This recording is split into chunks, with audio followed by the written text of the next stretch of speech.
Hi అండి, నమస్తే. నేను మీ Sonia. Welcome back to our channel smart Soni Shiva. ఈరోజు మన వీడియోలో రాఖీ స్పెషల్గా ఈజీగా 10 నిమిషాల్లో అయిపోయే మిల్క్ పౌడర్తో ఇన్స్టెంట్ స్వీట్ని చూపించబోతున్నాను. చాలా హెల్దీ రెసిపీ. మీ అన్నలకు కానీ తమ్ముళ్ళకి కానీ ఇలా చేసి పెట్టండి.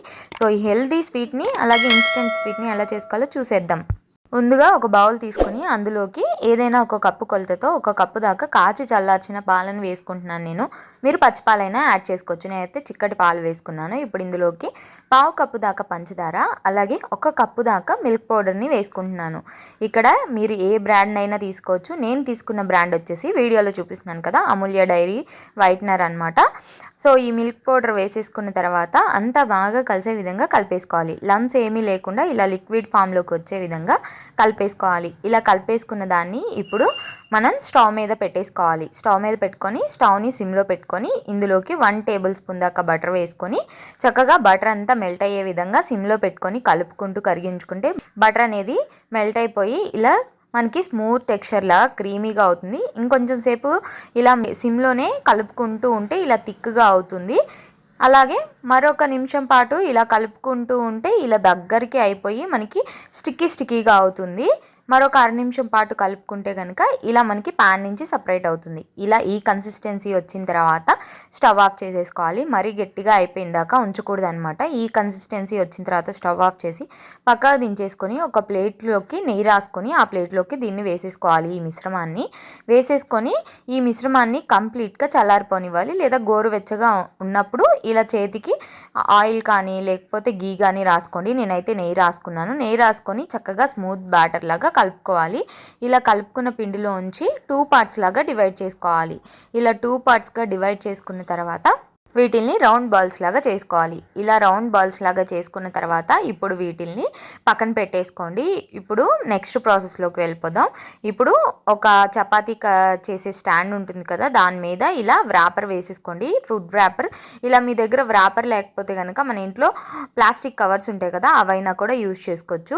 ఈ వ్రాపర్కి కొంచెం ఆయిల్ కానీ గీ కానీ అప్లై చేసుకొని ఇప్పుడు మనం ముందుగా తయారు చేసి పెట్టుకున్న 2 పార్ట్స్గా డివైడ్ చేసుకున్న మిల్క్ పౌడర్ మిశ్రమాన్ని ఒక పార్ట్ని తీసుకొని అందులోకి 1 టేబుల్ స్పూన్ దాకా డేట్స్ని ముక్కలుగా కట్ చేసుకొని వేసుకోవాలి. అలాగే ఒక 1 టేబుల్ స్పూన్ దాకా బాదం పప్పు పలుకులు, అలాగే ఒక 1/2 టీ స్పూన్ దాకా పంప్కిన్ సీడ్స్ యాడ్ చేస్తున్నాను. మీరు వీటన్నిటికి బదులు డేట్స్ పిస్తా పలుకులు యాడ్ చేసుకోవచ్చు. బట్ మా ఇంట్లో పిస్తా పలుకులు తినరు కాబట్టి నేను ఇవి యాడ్ చేసుకున్నాను. ఇప్పుడు ఇవన్నీ కలిసే విధంగా చక్కగా బాగా కలిసే విధంగా కలిపేసుకోవాలి. ఈ మిశ్రమంలో కలిసిపోయిన తర్వాత ఇప్పుడు నేను వీడియోలో చూపించిన విధంగా ఇలా చక్కగా మనం సిలిండ్రికల్ షేప్లోకి చేసేసుకోవాలి. ఇలా రోల్లా చేసుకున్న తర్వాత పక్కన పెట్టేసుకొని మిగిలిన పార్ట్ని తీసుకొని ఇలా కొంచెం నెయ్యి అప్లై చేసుకొని ఇలా చపాతీని మనం ఎలా అయితే ఒత్తుకుంటామో అలా కొంచెం తిక్కుగానే మరీ పల్చగా కాకుండా ఇలా చపాతీలాగా చేసేసుకోవాలి. ఇలా చపాతీలాగా చేసుకున్న తర్వాత మరి మనం ముందుగా డ్రై ఫ్రూట్స్ కలిపి పెట్టుకున్నాం కదా, దాన్ని తీసుకొచ్చి దీని మిడిల్ పార్ట్లోకి పెట్టేసుకోవాలి.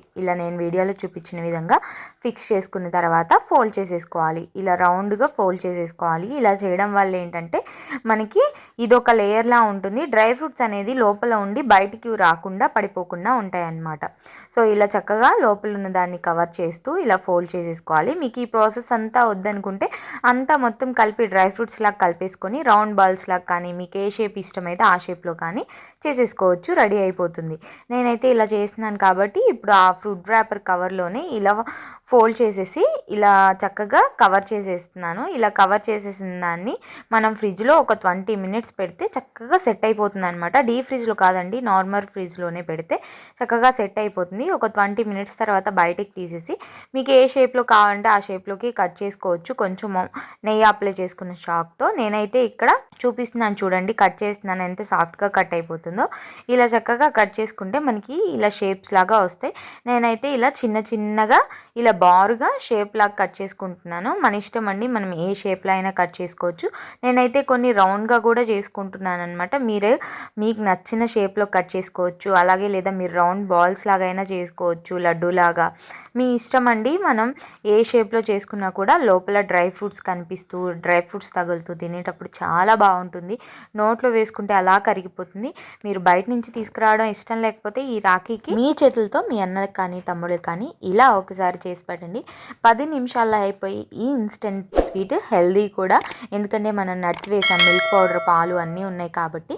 సో తప్పకుండా ట్రై చేసి ఎలా వచ్చిందో మీ ఫీడ్బ్యాక్ని నాతో షేర్ చేసుకోవడం అస్సలు మర్చిపోద్దు. ఈ వీడియో నచ్చితే వీడియోని లైక్ చేయండి, మీ ఫ్రెండ్స్ అండ్ ఫ్యామిలీ రిలేటివ్స్కి షేర్ చేయండి. ఇంకా ఇలాంటి ఎన్నో ఈజీ అండ్ క్విక్ రెసిపీస్ కోసం ఈ స్మార్ట్ సోనీ శివ ఛానల్ని సబ్స్క్రైబ్ చేసుకోవడం అస్సలు మర్చిపోవద్దు. మన ఛానల్లో ఇంకా చాలా స్వీట్ రెసిపీస్ ఉన్నాయి, వాటి లింక్స్ని డిస్క్రిప్షన్లో ఇస్తాను. అలాగే వీడియోలో వాడిన ప్రొడక్ట్స్ని కూడా డిస్క్రిప్షన్లో ఇస్తాను. బాయ్ బంగారు కొండలు.